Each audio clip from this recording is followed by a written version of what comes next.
What melts up together must come down together. That was the name of the game in here today. Now, if you're looking at your quotes right now here in after hours, you're going, hey, what are you talking about? My SPY's green, Q's green, Russell green, Dow green, gold up. What do you mean everything came down in here today? Well, if you're looking at relation to the overall market as compared to where it closed yesterday, as where it is right now, yes, technically we are green. But if you're looking intraday in here, we had a nice little run up here in pre-market. We gapped up, we were ready to go. And then obviously once open hit, a little bit of a lull, and then obviously the bottom just kind of fell out of everything in here. We thought we are going to have a strong little open in here, especially with that nice little push we had in our Qs up to that 728, almost 729 area this morning. And then obviously everything kind of fell out from there. So everything kind of melted up. And when we say everything, we literally mean everything. Your spiders, your Qs, your IWM, so your Russell, your bonds, your VIX, everything went up yesterday. Today, intraday, everything melting back down. You had a nice little pop in here in your VIX, but then immediately it just got sold off. So that's something that we need to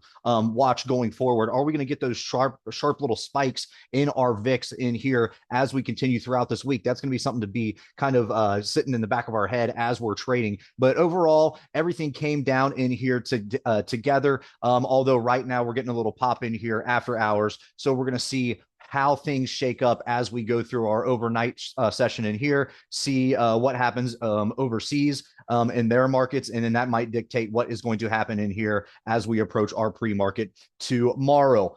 So kind of notable things in here today. You had Google that had that sharp pullback in here, traded down in those 359s, ended at 362 in here. Eli Lilly was up on the day, and you actually had a lot of earnings plays this after hours today, that is. So you had a nice double beat for eBay, double beat in here for Block, double beat for SanDisk. But also you have to keep in consideration, just because double beat does not mean that they are all trading higher. So SanDisk right now is actually trading down in those 1260s. Block was up about 88, then it came right back down to 80, and now it's trading right around 83. DoorDash had some earnings, was up, and then it was down, and then Western Digital as well came down. So those are some just kind of notable earnings calls that happened in here today. So we're going to see how everything shakes out as we go into tomorrow's session. In this video, though, we are going to look at IREN in here.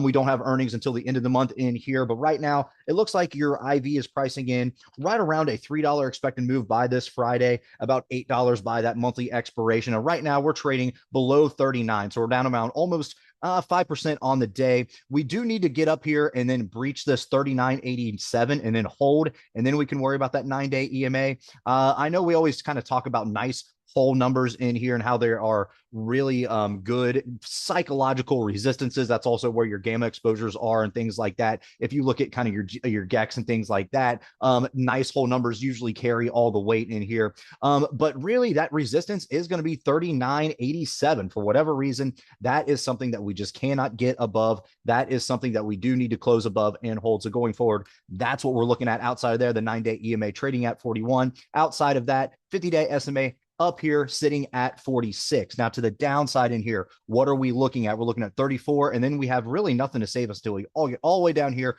right around that $28 level, and that's going to be the lower trend line of this overall structure in here. Your RSI is nothing really to worry about in here. It's 45, so basically neutral in here. You got an earnings catalyst in about a couple weeks, so we can kind of throw that out the window. We do want to see some volume in here, just like we did last week, and you can see a lot of indecision coming in last week on this weekly candle. We got a long lower wick, a pretty long upper wick with a small body in here. That's going to show you a lot of indecision, but since we have this overall pullback in here the past few months, and then you had this indecision candle, that is a little hint. Hey, guess what? This thing might actually be turning around, especially with the longer wick on the bottom here rather than the upper wick.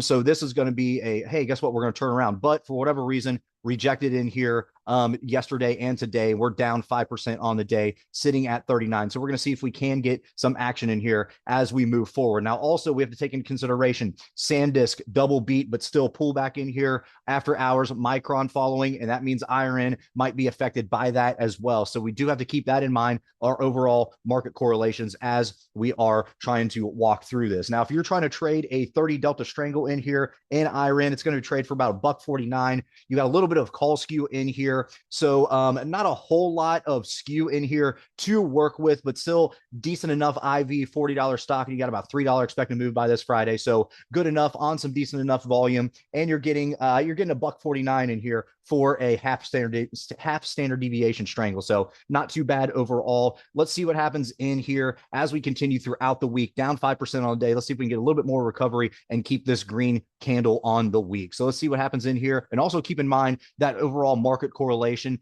melts up yesterday, melt down today. Let's see what happens. Who's going to break from that first? What is going to happen? Is the VIX going to pop? Or are we going to get a nice little pullback in here in your bonds? What is going to happen overall? That is going to be the question in here going forward. All right, guys, if you like this video, make sure to check us out on all of our social media. We also have a Discord service if you are interested, and you can find all of our socials in the description below.